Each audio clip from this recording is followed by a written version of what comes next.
well, it's not the 15 minutes of fame that you should be acquiring. It's the lifetime of change you actually can instill. It's changing community aspirations, not by the developers. Yeah. It's not being done anywhere else. Really? And that's a question I usually avoid. Yes, that's why I'm going to put you on the spot here. Yeah, It's by the community for the community. It is. It's like the crystal maze. We just have to ensure that we can break the hedges so people have a straight path to their solution. Yeah, very eloquently said. Absolutely.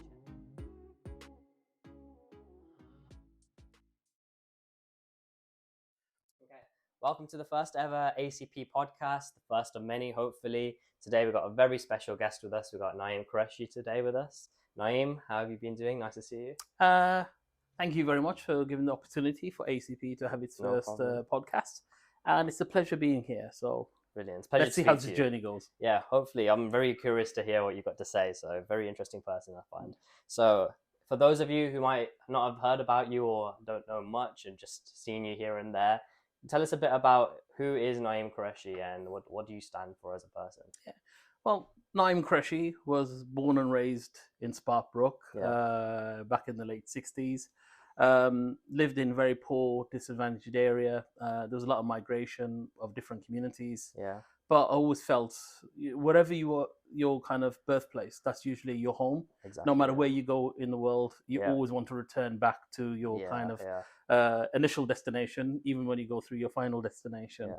So part of my life, Sparkbrook has always been home, and it's something that it's intrinsically part of me. Yeah. So to me, it's like, when you talk about society, to communities, for me, Sparkbrook, the people of Sparkbrook, the people of Birmingham, they're my family. Yeah, and it's a great point. It's one of those things, no matter what happens in life and no matter where you go, you always find a way to find yourself back home, which is great. Yeah. We'll talk a bit about what Sparkbrook means to you later on as well. So in terms of ACP, what is your kind of role over here and what are you kind of overseeing at the moment? Well, my journey started with, it was called Ashiana Community Trust. Yeah. And my father was one of the kind of founding members. Yeah. My father has been involved in the communities way in the middle 60s, 66. Yeah. And one of the key aspects that he used to do was he was one of the kind of like the classical community fighters for the rights, the welfare of people. There's a lot of kind of disadvantage at that time. And my father wanted a kind of framework or a structure to work within. Yeah. And fortunately, my father's house was just opposite. Okay. And the whole kind of creation and the development of a community asset was actually where members of the local community got together and actually says, we need to fight for our rights. Okay. And housing was one of the key issues about accommodation. Yeah. And again, when I said about the migration. So my father was one of those kind of initial fighters with many other members of our communities fighting for their rights. Okay. Where my journey comes in, I was a child, and I used to cling on to my father, so I used to attend meetings. Yeah. I think the early recollection I can have was around about, say, 7, 8 years old. Yeah. And when you're a child of ethnic minority and you're going to meetings where predominantly it's a white environment, I felt quite proud because everybody just gave me sweets, crisps, chocolates. And you can see the effects of that. But it was just, for me, it was just a kind of an experience where a child just had everything available to them. It was a great kind of environment and I really enjoyed it. And in regards to the kind of journey from the inception of Ashiana Community Project, I was, call it like a volunteer. Yeah. So even in my early teens, I was really involved in communities. My dad used to delegate me tasks and say, look, can you find this out? Can you find this out? Yeah. So I had a very good kind of like lived experience about working within communities and understanding the triggers and levers within those particular communities. So when I came to around about 16, like many parents in our communities, education was a priority. Yeah. So my focus, or should I say my parents' focus, was education. So I had to go through that journey, going through a structured educational process. I got a degree, didn't use it. Got a master's, didn't use it. What was the degree in? Degree was electrical, electronic, and computer engineering. Brilliant. And then my master's was actually in telecommunications. Okay. I specialized in artificial intelligence. Yeah, wow. But the advantage of the skills I learned in my academic career actually created a very strong platform to work within communities. So all those kind of transferable skills about, structured learning, all coming together now. it came together. And one thing I recognized working in the communities is the passion was there. Yeah. And when you're dealing with an institution, they're dealing with structures, parameters. Yeah. In the community side, it's all about passion, emotion, and this kind of thrust to actually make change. Yeah. But if you don't have the right tools, you could be spending a long time pushing the narrative, but you don't notice the change. So I learned at a very early age. You have a dissertation. So every project I do, I was always involved a research element, ensuring you have some consultations. From that consultations, make sure you understand the problem and understand the solution. That's where the engineering. Yeah, it's great as well because you're mixing in that skill aspect with the human aspect, which you can't learn always just at university. You have to be. It's how you're being brought up as well. It's great how you also mentioned your father. That must have been great to have someone to look up to, and you seeing all the great work he's doing, and now you're the next generation continuing the same sort of work. He would have been very proud of you as well. Is he someone that it was great to look up to? Because I know a lot of people don't have such a great figure to look up. And one thing I would say that anybody who came into this country want to actually make some economic prosperity. They always consider their family first. But there are individuals within across Birmingham that have actually experienced that. Their passion was not only their family, not their community, but the society as a whole. When they see disadvantage, poverty, or any kind of discrimination, there is an intrinsic power within that you have to have that duty of care to take. And my father was one of those champions. I think that's the best terminology. But he's very courageous. There's certain things that my dad and many other members of the community at that time fighting for their rights and welfare, I couldn't do that. So I learned from the best. And especially with my father, he did create a lot of transformation, a lot of changes, and really played on the political systems, the social models, and trying to see how do you actually not just work, but collaborate. And one of the key things I've learned is that it's all in the art of attrition. It's always considered at the beginning, it's a war. But then what my father used to say is that, let's bypass all the fighting. Let's sit down on the table and negotiate. Let's use meaningful ideas, meaningful concepts, and let's apply them. So my dad was very experienced of actually getting strategies, specifications, and I learned from that. And I learned the art of negotiation by ensuring that the party that you're actually negotiating with agree with you by the basis of actually putting a very strong business case. Exactly. And I always see your man and everything you do is with so much passion. Would you say your main inspiration is from your father then? Yes, 100%. And not only my father, but there were many other members of the community that really stood the test of time, because in most cases it's usually an unpaid job. But based on their belief, their kind of commitment, their dedication, they wanted change, not for themselves, not for their families, but for the whole community. And it all came to the point of equality, integrity, and actually ensuring that there's justice for all. That's their kind of common denominator. And if you look at the one unique feature, especially in poorer communities, is there are people that actually take that kind of challenge and actually do make a difference. And unfortunately, what I'm seeing, we're losing a lot of our elders who've actually, are the foundations, the pegs within the communities, and we're losing those pegs. So the fabric of our society is vulnerable. But I'm looking at the next generation and hope that, the kind of experiences that we've learned from our parents and from the work that we've done, that we can actually continue with a legacy of allowing the youngsters to take the social responsibility and to encourage prosperity and change within our communities. Because the next 2-3 generations are going to be very difficult, especially with the cost of living and the other kind of issues that, we as a community are facing. The only way you can do things effectively is work together. And again, it comes back to Ashiana Community Project, because it's a registered charity. It has clear objectives, governed by a clear set of principles. As a chair of trustees, it's a responsibility as a critical friend to ensure that we are compliant, ensuring that we do engage with the community, consult with the community, and then look at the kind of social triggers. What are the issues? So we can deal with issues in real time. And I always regard Ashiana as a center of dealing with crisis. So people that come to our organization, it's usually they have a problem, they want a quick solution.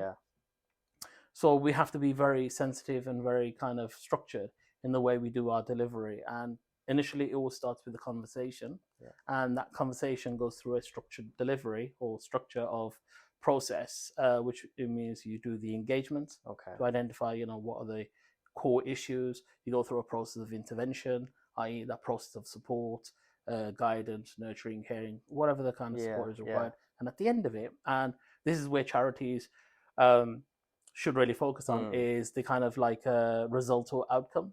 What is the cycle of change, and how can you learn from that to innovate the kind of service you're providing? So Ashiana has been going over 40 years. It's one of those, it's always like developing as well, isn't it? It's one of those things. You did mention talk about the next generation, and something I always say is that the generation above, they walk so the next one could run. Is there any advice? I know you're a very experienced person, must have had a lot of challenges as well. Is there any advice you would give for the next generation in making sure we can continue this development through and the charity organizations can keep prospering? That's always a challenging question. And one thing you can actually identify in any process is, how do you initiate your ideas? How do you actually get your concepts? And how do you actually implement it? And in most cases, they say it's education. But I want to take it a step further, and it's what type of education, what kind of learning actually develops it. It is extremely important to develop a professional career. You do require, your GCSEs, you do require your A-levels, you do require a higher education qualification, i.e. a degree. But that will actually set your kind of foundations of how you would learn. But the key knowledge and the key power is information. Is how do you actually acquire information? How do you process that information? And how do you actually then create meaningful data that you can actually then start changing communities? When you got that kind of metrics in place, then it comes to the next evolutionary phase. And that will actually be, well, what are the structures? What are the kind of developments that you need in place to actually create it? And any social models you look at, it's all about the individual in a form of leadership or in a form of management. Key point is leadership. How do you get the leadership to mobilize people of common issues working together? And those are defined as social movements. And if a community has a particular issue, if you have a many-to-many relationship, you end up with chaos. But if you have one-to-many relationship, where the issues of the many is expressed through a singularity, then you can actually start putting policies, procedures, then get the evidence-based requirements, and that could be in health, education, employment, housing, in any factor. And when you say working within the communities, ironically, the community is quite harmonious. There is this passion of good. There is this love that, love thy neighbor. I agree. Everybody is caring about the communities. But that's not the kind of requirements that's needed. It's not enough all the time, is it? It's how the institutionals, when you talk about, the public sector, it's how does the resources of the investment by the people that are put into institutions, how do those institutions actually then return back the services and provisions that actually removes inequalities, improves prosperity, and actually creates positive change? Those are the kind of metrics that I think are extremely important. And, if you talk about my life, I spent a lot of time. So if I'm going to actually discuss about anything, I will do a lot of research. And one of the key things I would do is understand not the role, but the area. So for an example, Ashiana Community Project is based in Sparkbrook. So you need to understand, right, what is Sparkbrook? Then you have to understand, in Birmingham, there are things like the super output areas. And these super output areas are the government's way of identifying how the demographics and all the other kind of components are identified. You talk then about indices of deprivation. How poor is a particular area? Then you start building layers and layers of data. and try to create meaningful information. And Ashiana has been quite as a kind of showcase, as a trailblazer to actually get meaningful data to actually make change, and that's positive change. And I've spent all my life trying to actually gather the data, and the beauty of data is when it's actually meaningful, it can change. And one of the kind of successes that I've actually really enjoyed, and when you see the kind of changes you make in life, it's not the gratification, oh, I've done this. It's the amazing part is when something is done and there is a change in the community, and you know, oh yeah, I know, that was me. But you don't go out publicly, that was me that did it. In Sparkbrook, there's around about 70 odd registered charities, all covering a whole wide spectrum of social causes, for the purpose of not just local Sparkbrook, not only for Birmingham, but covering internationally to the whole world. So the unique feature within any inner city area that the charities don't look local, they act global. And their passion is to care. And we are a passionate community, we are a caring community. And, even though we are suffering through disadvantage, and, as an organization, we're struggling to get the resources like everybody else, people care and people want that environment to make those changes. And there are a lot of places. And one of the key things that, which I'm quite concerned about is these places need to shine. Not only Ashiana Community Project, but all the other kind of registered charities. And for any success is collaboration and working together. And it doesn't happen. And this is, when you talk about frustrations working within the charity sector, I always feel that, the accumulated elements of each part working together can make a very strong force. However, it's fragmented, it works in particular silos. And I can see, when you have a bird's eye view, the power, the relational power and the power within the communities is amazing. Definitely. But it's how do we translate it to those bodies that actually influence, decide our services in regards to health, education, employment, even about, talking about, well-being. Birmingham spends somewhere in the region about £5-6 billion. And I'm not saying that, we want that money. I just want to ensure that there's a fair share across Birmingham that is reflective in where the needs are needed most. And as I said before, the evidence base suggests that, Sparkbrook, like Aston, Nechells, Small Heath, you can go to Handsworth, those particular areas are deprived communities.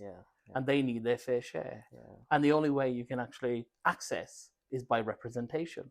And resident charities are a key cause of that. And with Ashiana Community Project, we take that stage further by executing those priorities and ideas into projects. And we have meaningful projects that actually serve the community, but we don't decide. It's the demand from the local community that we need. One of the key issues is about carers. We have 1.2 million people in Birmingham. It's been identified there's 160,000 carers, and the majority of those are unsupported. And especially from the BAME community, it's virtually, there is no access. So we take that narrative and so find out why is there a disconnect. So we run a project with a partnering organization, Forward Carers, or Birmingham Carers Hubs, and we try to actually utilize our strength working with other organizations to actually take the issue of carers and to ensure that the right support, the right care is given at the right time. And that's powerful. And that feels great to me because, I'm not involved in that process because I'm not involved in the operational aspects of it. But when I speak to the communities or when people speak, oh, I got this service, I got this well-being payment, or I got this, I got that, and it feels great. It's great as well because the world's always changing, but the core principles of the community atmosphere that's always there, the same things people care about. They want you to feel like you care, no matter if there's a lot of money involved or the estate's changing around. They always want to have that core principle. What would you say for someone who is looking to get involved and help in the wider community, but they don't know where to start or they don't have a set organization they belong to? How would you say, as someone who's served the community for so many years, how would you first get involved with that? If you initiate anything in life, it's always hard. And until you have a structured understanding of where the kind of structure is, it's meaningful. I'll give you a very quick example. You may have a park outside your house, but if there's nothing in the park or no kind of purpose for you to go into that park does not exist. It's not part of your kind of realm. until there is an intervention or a relationship, an element of trust, you can then start actually building some kind of activity. And it's very hard to actually find out what's happening in your communities. However, there are, through Birmingham City Council, through public health, through the NHS, through all these different structures, is trying to actually find a conversation, establish a conversation with a statutory provider, with a community organization. And it's this like, mastermind. If you have a question and you don't know, it's incorrect. So you have to go out and pose the question what you want. I need to look at my, say, weight. Then I can't go outside and ask everyone, I need something to help with my weight. So you have to actually find the right channels to get that return. There are services across Birmingham in regards to leisure services or leisure centres. There are always a number of bodies out there that are willing to help you. Even if you go to your local GP, there are social prescribers there. There are HCAs or healthcare assistants. If you're over 50, you can actually ask a particular MOT check. And from that conversation, you can find something out. So don't be scared to reach out and find out. That's the key. One of the key things that since COVID and after the effects of COVID, we've been isolated within our own environment. And even within families, we've been isolated. And one of the kind of enrichment that we require is that kind of social intelligence and that emotional connection. And we don't get that. And then we lose those kind of qualities of, that just conversation. There is a kind of social, emotional kind of conversation that we have. It's not just a verbal, but it's then building on those. And, the hardest thing is to strike a conversation. So once you strike the conversation and you identify what you want, you can get. Especially because I'm sure people are just sitting there waiting to pick up a phone and wait for someone to ask for them to get involved as well. So you're doing them a favor as well by helping out and wanting to volunteer as well. But I would actually say is like Ashiana Community Project, there are many charities in the area. And I said, there's over 70 charities. There are a lot of churches, there are a lot of faith-based organizations, mosques, mandirs, gurdwaras. There's a wealth of assets that you can actually just knock on a door and say, I need some assistance, I need some help, or do you know? The conversation is key, and that's what we're losing. So if you don't have the conversation, if you've got a problem and you can't share or address that problem, you'll always have that problem. You just need to actually connect with you have to be humble enough to identify it. And then just reach out. It's out there. It just requires that honesty as well about it. And I've seen, for example, within our organization, through our kind of partners, we see about 25,000 people a year. And it's not a small feat. We have a small team, but through the partnership, we have a substantial team. And I feel proud that, when we're talking about the volunteers, the staff, and the trustees or the management committees, we're a powerful kind of force. And the purpose of that force is to actually address the social, economic, and cultural barriers. And we're trying to do the best we can. And that's what I feel really great, When you talk about, Ashiana, it's just a very small cog of a much greater cog across Birmingham. And we regard ourselves as a capital asset. And it's how do we share that capital asset across? But when you talk about health and social care, if you talk about health, there's a lot of provision out there.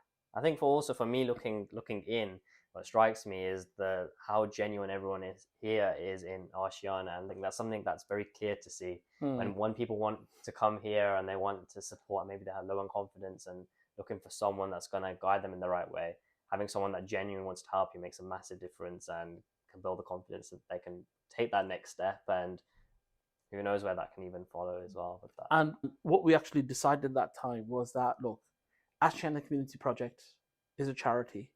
And it cannot deal with all the problems in the community. We don't say we provide a solution for everything.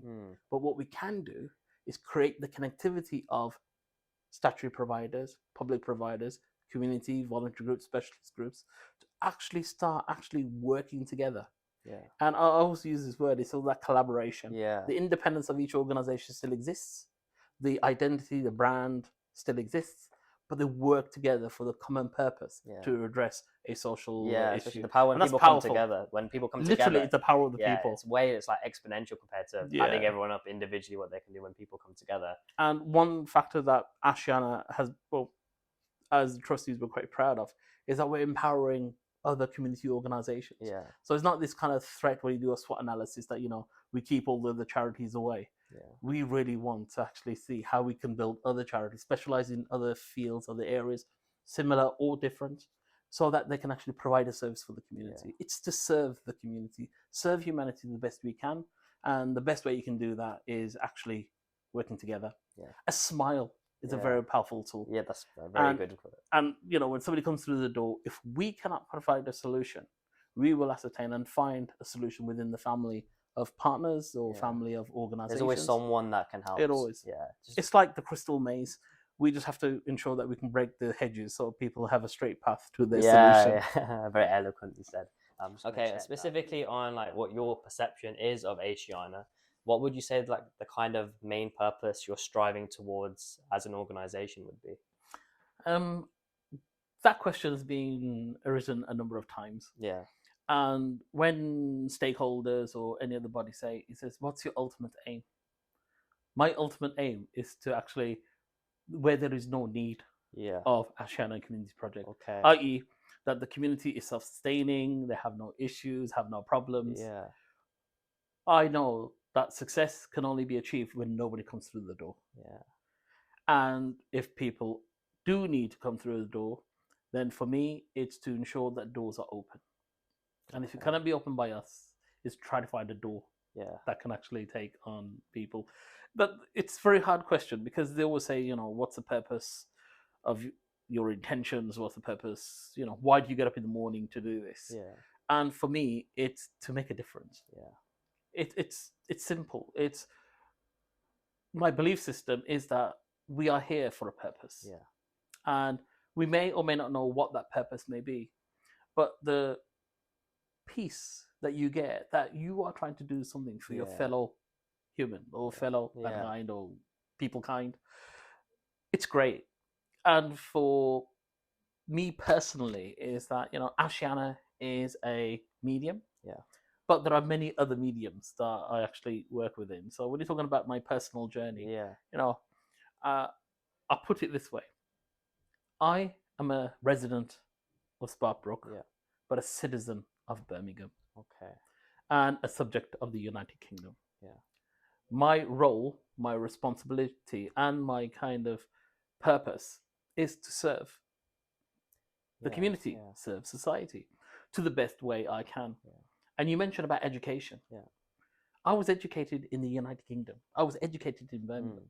So if my tools and attributes have been developed, nurtured in Birmingham, so don't you think it's fitting that I will use my skills, my experiences, give back into the same community, put it back into that community? And one of the key elements you're talking about is youngsters. What it comes down to is the legacy. Yeah, that's true. That's and my legacy, personal legacy, and I hope that a lot of other people have legacies, is I don't want to be remembered. I don't want to be remembered what I've done. I want to ensure that the young generation are empowered in a much better situation, better circumstances than myself, than my previous generation. So they have more assets, more opportunities. It's the impact you want to leave behind. It is. For me, I think this. I think this will come up later about accreditations and accolations. Yeah. With respect, I don't care. I'm regarded more of a backroom strategist. I like sitting down, looking at strategies. I spent so many times reading all the different policies. I would read 200-page document and work out how can it benefit Sparkbrook? How can it benefit Birmingham? And I would advocate as a patient, as a service user. And one of the key things that, I try to encourage Ashiana is we need to ensure that we have clear representation. And if it's not Ashiana that can do it, we need to identify other organizations that can actually champion that particular issue. And it could be, in some cases, people who are partially hard of hearing or difficult to see. We don't have the expertise, but it's an issue in the community.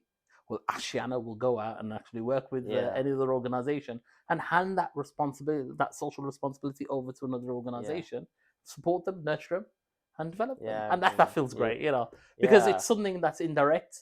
you're not influenced by it, but in 10 years on, you could see that particular organizations. And the one thing that Ashiana has been a very strong advocate is building other organizations. Ashiana, but there's been the legacy from Ashiana, and there's many other organizations from my kind of lifetime through in Balsall Heath, in Small Heath. There've been organizations very similar. And from that, people have actually moved on, created their organizations, created their own charities. One of the key things as humans, we always want to inspire that, we want to be remembered. When we die, we want to be remembered. So there's always this like people conflicts, because people say, oh no, this is my idea, this is we're in the stage that, it's not about ownership. It's all about sharing. Give out that knowledge, pass it on. And when it comes to the younger generation, it's ensuring that they are equipped with the right tools to make a difference. That's it's like there's no point one person can do everything when you've got no one to pass it on to. Like, it's all going to collapse afterwards, isn't it? And again, going back on the previous generation, they worked on their own. They spent 18, 19 hours unpaid for the sake of their community. It is, and I've seen seriously hundreds of people that I know through my they're led by example as well. I don't think they had to say to you, this is what you should do in 20 years time. You watch it happen, and when you see, and especially when they're working on the base of spirit or on the basis of addressing a particular issue, it's amazing the passion, the commitment of an individual try to change communities. One of the key aspects has always been education, and there's been so many uncles that I know that really transform the way learning actually occurs in our communities. And it's a privilege to actually meet that person, but nobody will remember that person after 20, 30 years. But the legacy that person has initiated, created a catalyst, created change, and actually created, I could say, about 30, 40 people to continue. The kind of accumulated wealth that's been generated. It's lucky how you were saying about the purpose. Like, they will complete their purpose completely. But they may not even know that they initiate, because their heart is to serve the community. Because I actually spent a bit of time looking at the journeys and always look at the evidence base where it's going. And I would say, well, that person initiated the idea. It's been like, hurdles or the relay is being passed on by that person. This person has actually made a significant change. He doesn't know about it. And it's amazing to see the transitional journeys. And it happens when you work in the community sector, in the charity sector, in the voluntary sector. And it's amazing. And I love that particular area. It's like when like these people, when you're completing your purpose, it's like the most peaceful feeling that someone can have. So they have no need for having this personal accolade and showing off. Like, we live in the social media world now. They won't want that recognition, because they're happy just completing and seeing it all unfold and the good that they do, isn't it? It's all that like 15 minutes of fame. I would say, well, it's not the 15 minutes of fame that you should be acquiring. It's the lifetime of change you actually can instill in the community that you live with, or the people around you. That's the key. I think there's all these kind of narratives or parables, you give a person social capital. Exactly. And I think we circled around the point of kind of... I love circling, that's all I do quite a lot. So, about values, I think we kind of have a good indication of what your sort of values would be. As ACP, as an organisation, if you had to pinpoint certain values that I think represent everyone here and the community and the people that are involved with Ashiana, is there a set kind of values you would associate with them? One of the see, this is very hard. I will, when you talk about, I could hundreds of ways of describing. The one thing I would actually say about Ashiana Community Project, it's there for the community. It belongs to the community. It's not mine. I don't own it. The staff it's by the community for the community. It is, and the thing is that it's actually a place and a space where if you need help, assistance, or guidance, it is there. And the thing is that, with any kind of beacon or any kind of light, we don't promote our services. And one of the key reasons we don't is that when somebody accesses a service here, they become that model or that beacon to go out to promote our services. Because when things go right, it's all good. What we want to do is to keep that good going. And it's really hard to actually say, you can say words or emotions, but at the end of it, people care. Yeah. So if you want to talk about Ashiana, it's a place where people care. Yeah. And they want to make change to not only people's lives, it's all about, I think it's coming back to our mission objective, it's changing community aspirations. Yeah. It's creating aspiration and translating the aspiration into positive outcomes. And it's one of those things, it's not measurable, it's not tangible. No, emotions, caring, it's not something we can put on stats to draw a nice pie chart about it. No. It's something how you make people feel and how you connect with people. It's such an important thing to make sure we're maintaining. So that's why it's a great thing that it's something sustaining, and the future generations can take this on board, hopefully, as well. I agree. Yeah. So you mentioned about the accreditation, and that's a question I usually avoid. Yeah, so that's why I'm going to put you on the spot here. Okay. So tell me a bit about how you gained this.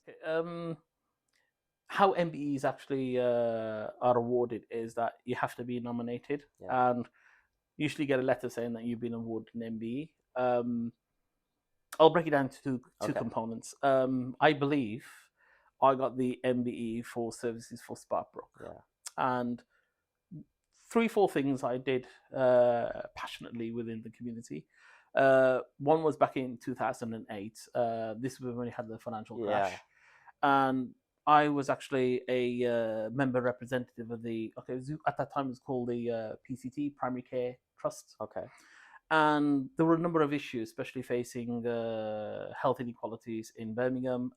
Most of it was actually about the deadly trio, which is heart disease, coronary heart disease, respiratory illnesses, and cancer. I couldn't remember the whole. It was those three. And I was actually sitting as one of the patient representatives, sitting with GPs, practitioners, commissioners.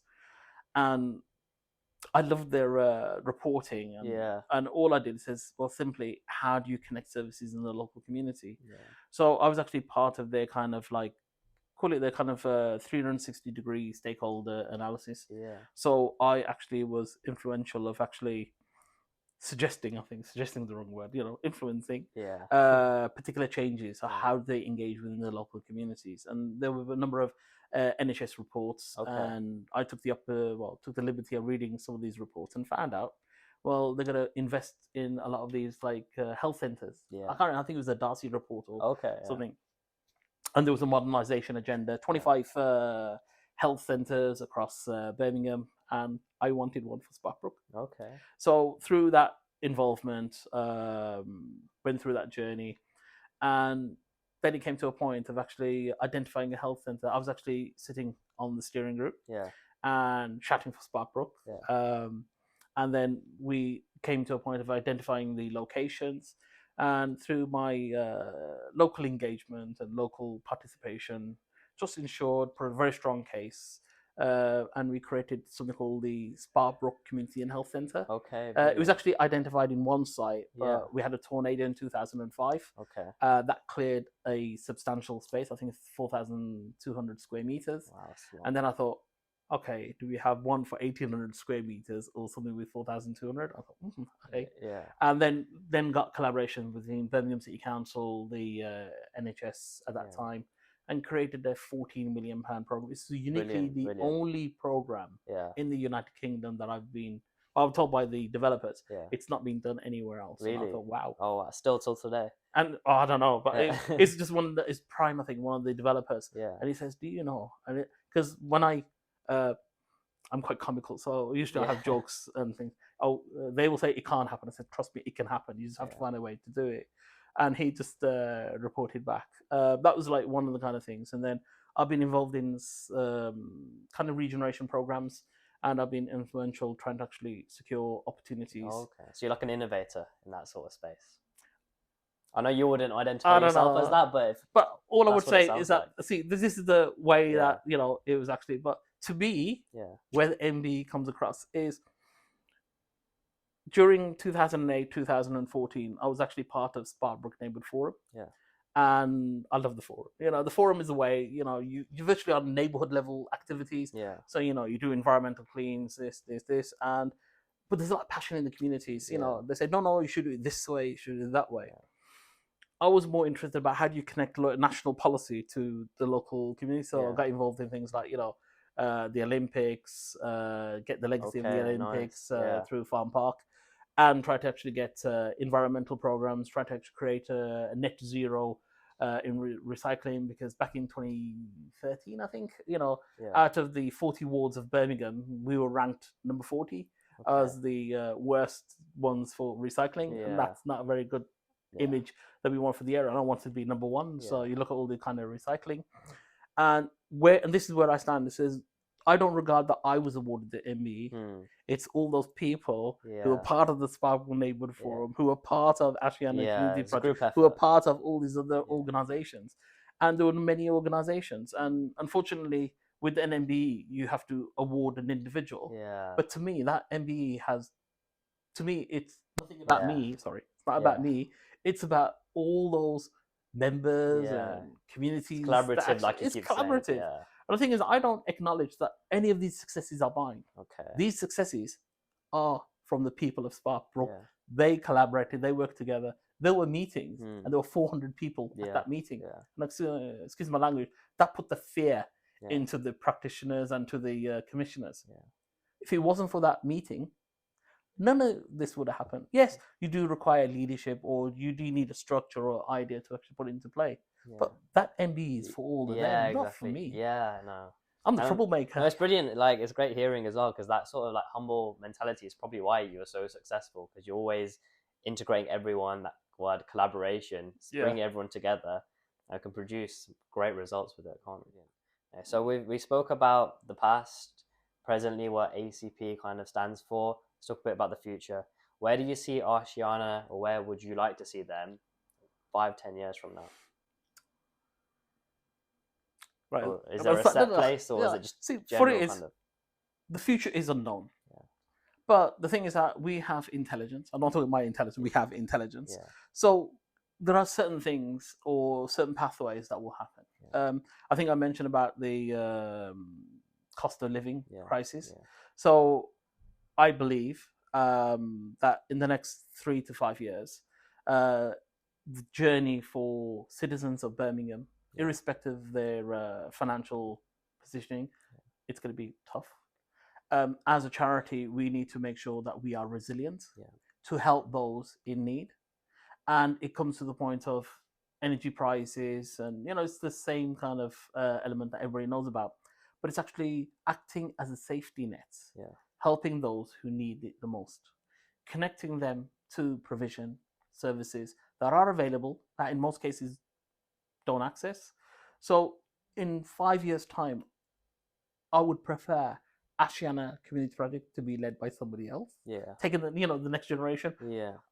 I'm an old man. I want to rest. I want to actually sit down in the park and say, wow, I really want a legacy to continue, that somebody else is taking that mission objectives further and taking it much further than where it is. That's one. But also, I really, to be honest, it's about Ashiana, but it's also about, when you talk about Ashiana, it's like a platform.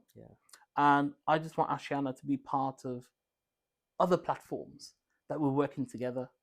And at the moment, the definition of what Ashiana provides, like universal services, what I really like to see is that there are a group of organizations that have specialist provisions, that the local community are aware, that they know, I've got this problem, I need to go there. And that's hopefully in the next 5 years. There are things in the health and social care modeling where they talk about network neighborhoods or connecting neighborhoods, compassionate neighborhoods. So there is a model by the NHS England, which they're changing, or you got the health and social care, the public health, Birmingham City Council. These are major stakeholders. But even behind that, there are other stakeholders like Birmingham Community Health Care. You've got I'm just coming to the top of my head. You got Forward Carers, got Power, got all these wonderful organizations. And on top of that, you have major institutions like Age Concern, Edu-K, which provide a wonderful service. So we're blessed in Birmingham of having a very strong network of providers. In 5 years' time, I just want to be like an exchange. So what it is that we harness the resources out there to bring it to the local community. Okay. Not act local. Yeah. Funny enough, I've said that before. Yeah. Act global. Yeah. You know, yeah. and Branch you know, out. yeah. Yeah. So why duplicate something when it's already being provided? Yeah. We need to just empower the communities to know the pathways or the directions they need to go to get their ultimate solution. Yeah. Brilliant. It's been great speaking to you. We're just going to end on a final little game, word association game. So I'm going to give you about 5 words, and I want the first word you associate with it to come to your brain, and let me know what that is. Okay. So Ashiana. Speechless. Yeah. that's a very good answer. Okay. Your second one, the word success.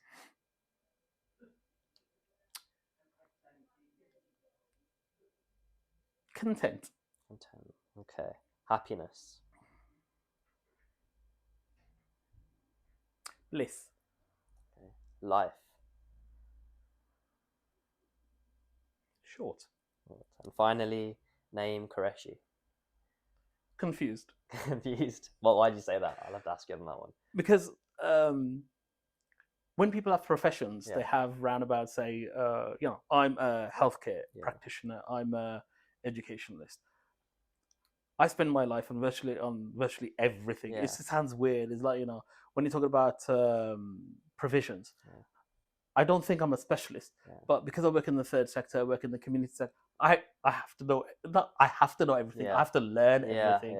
So what happens when you learn, when you learn how, say, democracy actually operates? It's a very long-winded process. You spend years understanding the doctrines and the rigid frameworks. Or you go to the NHS, you understand, you got NHS, you got all the different, you got the CCGs, and from that you got the integrated care boards. You have to learn all that. Yeah. So what happens is when you start having a conversation, you have this wealth of intelligence or knowledge or information. You don't know what to access. So what happens? You have this information overload. Yeah. So you're not consistent. You're not actually focused. So people who know me think that I'm all over the place. Yeah. But they're amazing. They say, wow. I wouldn't say that's confused. That's just because you're very versatile. You're able to tackle many different things at the same time. Yeah. But but I feel that I'm confused. Yeah. I'm lost. I'm usually lost, confused. So all I have to do is that most of my friends says you got your hands everywhere. Yeah. And I acknowledge I got my hands everywhere, but it's not by choice or by design. Somebody says, something about, say, funeral, or somebody's going through palliative care. Then I have to start learning those kind of things. Or somebody says, I can't pay my rent, or I can't get disability allowance, or whatever the kind of benefits are. Then I need to understand, and then from the understanding, try to bring it to somebody's attention. Yeah. Then try to find who is the highest common denominator that can influence change. Yeah. It gets very confusing. But do you feel like you're fulfilling your purpose? No, that's why I was running around. Okay. The only point I will actually say I will fulfill my purpose is the day that I will die. Okay. And that will be my purpose complete. Okay. But I'm going to keep on fighting and doing whatever I can to make a difference. Not only to, say, Sparkbrook, but for Birmingham. Yeah. For me, Birmingham, I'm proud to be part of Birmingham. I want to influence whatever I can, but I don't actually get acknowledged for it. So it's just kind of personalities. I think, as I said right at the beginning, I'm usually at the back room, sitting down, working on these kind of strategies, reading all the different documentations, and then trying to help anybody. Yeah. I don't care. Anybody wants help, help them. Yeah, no, it's great to have. Yeah, so. Yeah. But it's nice. The one thing I would actually say from my own personal experiences is, I call it the wow factor. Yeah. If you do something that you don't have, there is no transactional relationship there. You do something for the sake of just helping people. Yeah. You actually get inspired by seeing things or even experiencing things that are just amazing. Yeah. You do good will come to you. Yeah. Isn't it? Brilliant. We'll end on this. Have you got a message you would like to send to the community of Sparkbrook and Ashiana? One message I would actually say is that we as a community are a powerful force. Yeah. But currently it's a latent force. Okay. That we need to somehow strengthen our resilience. And actually, when it comes to public services, is to, and you've got to use the word rights, is that we need to exercise our rights, but we need to do it collectively. Okay. One person saying I've got diabetes is not as effective when you got 100 people saying you yeah. got diabetes, because then you have a business case to say there is a need. Yeah. And one of the key things that I've been seeing by a number of institutions is that their data is not reflective of the evidence in our communities in real time. Yeah. I would say they're around about 5 years out of date. Yeah. So when there are issues in the communities, we need to have a voice. We need a platform. And personally, I don't think we've got the platforms or the voices heard enough. Yeah. And we just need to actually somehow work together, not through just one method, but different methods. It's a very hard question, but it's like we need to talk. Yeah. We need to move on, but we need to work together. Oh, yeah. I think you answered it very well. I'm still working out an answer as well. It's been a pleasure to speak to you. It's a pleasure. Thank you for coming. It's been a great worries. experience. Thank you very much. And I'll see you soon. And thank you everyone for watching. I'm sure they would have found this very insightful and gained a lot and learned a lot about a man that's done a lot, but I don't think you spoke on camera before. Is this the first time? I usually avoid cameras, right? Okay. It's only it's only that one of my colleagues has actually said, look, it's about time you say certain things. Yeah. And I don't know, I just don't like talking in front of cameras. Yeah, well, you did a good job today. So hopefully next time we can have a part 2 to this. And yeah, well, I'll try to avoid it as much as I can.